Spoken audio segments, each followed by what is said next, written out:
no strangers to Google. It's been a quite celebrated and public 5-year war, mainly us on Google, but more recently Google on us. And was 18 months ago when a man called Peter Barron, as the new head of European communications, he and I were on GMTV at some stupid o'clock in the morning, and looked at each other and went, why are we doing this? And agreed we would have a truce. And the deal was, why don't you guys listen to our concerns, which I'll elaborate in a second. Maybe we can get some dialogue going. Reach out, as they say, in Google work, and try and establish some sort of understanding about what the central problems are. That's not been possible. In the 18 months, we've had no dialogue with anybody in Mountain View. Nobody from Mountain View has reached out to us. Peter's been terrific. Buys a nice drink, tells it from the heart. A good man. Anthony House, the deputy there, a very engaging and a very honest man. But it's European communications, it's not engineering. And engineering and management are where the problems are. And this is not just a Google issue. This cuts right across the corporate landscape and the government landscape. I want to say, I feel sorry for Sarah. Sarah's been told to shut up. It's a legal case. Everybody in Google land speaks from the same hymn sheet, which is to say absolutely nothing, because any inconsistencies will be picked up by prosecution. We went to the police. Initially, regarding Street View, before we knew about the Wi-Fi stuff, we'd gone to the Information Commissioner, and our argument was practical as well as principled. We said, there is a problem here in that people have been caught in compromising positions.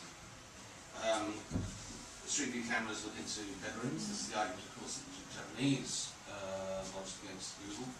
The cameras are actually located higher than would normally be the chin range of the camera you use on the street. So there was a difference between the technology of picture capture, image capture that Google has, and which a person on the street might have. Before you even look at the systematic nature of the connection between location, image, in future face recognition, and so on. What concerned us more, however, was the Wi-Fi collection. And this is, I think, will be a very interesting footnote to history for years to come. We did know early in the piece, unfortunately not at the time of collection, the coordinates, the Wi-Fi coordinates, the MAC address, SSID, and so on, were captured by Google. It was only this year, of course, that a discovery was made after an audit made by the Germans for an audit, that the payload data, that's the content data, was also captured. And in my opinion, I don't think Google's interested in what's in your emails, I think they're interested in what's in the headers. They're interested, for example, in the IP addresses. You triangulate the IP addresses with your coordinate data, you've got a rich reserve, commercially, of information. Google has an interest in collecting this, hence there are patents that's filed in this area. Clearly, product teams are responsible for design and implementation.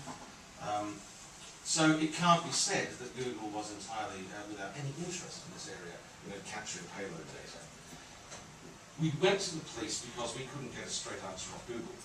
Now, admittedly, there had been legal action lodged in Germany, for example, so Google had already gone into silent mode, so they weren't likely to give any detail. But the problem for us is that, as with so many instances before, there is a conflict between the reality and the claim. Google will say, we care about privacy. Privacy, we are interested in privacy by design. Privacy is at the center, is at the core of our product deployment and development. Google will tell you that they have management in place to make sure that the oversight is there to make sure that privacy is protected. Fantastic. So they're saying, systemically, we protect privacy. Then they come up with what I told Peter Barron was one of the most extraordinary tales since Alice in Wonderland. We accidentally deployed a payload sniffing program into the operating system of Street View cars. We bypassed all of this systemic privacy collection, mysteriously, and we managed to actually deploy it into an operating system where it sat for 3 years and nobody noticed. I'm sorry. We've spoken to dozens of engineers, not in Google, I have to say, not one. Not one of them buys that argument. It is impossible for that to happen, and simultaneously have in place decent oversight. So it's one or the other. So, Mr. Schmidt, which one is it? They're lying on one or they're lying on the other. Now, because we couldn't get that information, because we couldn't unravel that contradiction, we approached Scotland Yard. Because what we now need is discovery of evidence. If it is true that Google accidentally deployed this system, it doesn't matter in law in terms of prosecution, if it accidentally deployed the system, then I would like to see that information handed over. The only way we can do this is through a police investigation and a subsequent court case. Now, there's nothing personal. This is just Privacy International on Google. There's nothing personal in this at all. We've got to unravel it. Microsoft had this problem for years. Surveillance by design, privacy invasion by design. It started slowly to turn the ship around. I'm not saying they're getting anywhere near it yet, but at least they started.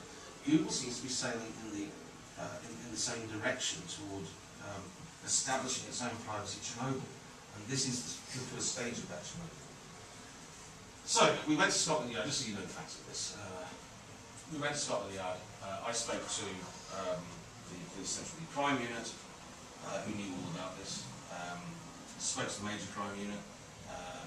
Finally, we had the Chief Superintendent in Camden, take it on temporarily. It now has gone past the first two stages of the internal process, which is a sort of prima facie analysis for prima facie violation of law, and then also the resources investigation, because obviously resources are important in this.